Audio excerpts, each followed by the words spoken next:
续来看国民党不分区的立委候选人，早起10点半，按照着惯例，由排名第一的立委詹民总带队到中选会登记。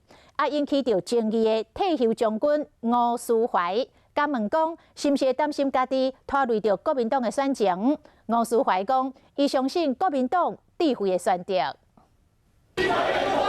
国民党提名不分区立委由立法院党团总调詹明总带队去中选会登记。过去的惯例就是由不分区第一名的带头带队来登记，今天就由我带队来登记。不过争议性真悬的吴思怀，定人列伫安全名单，连国民党副总统候选人张善政都看甲袂做咧，讲无都违背良心背书，政党票就随心而去，有切割意思。我不觉得他有这个意味。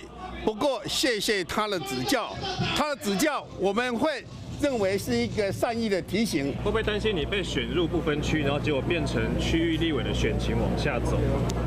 我相信国民党最后聪明的选择，我不会担心这件事。但这是选民的选择。当然是选民的选择，我自有评断。国民党的不分区是共产党的不分区。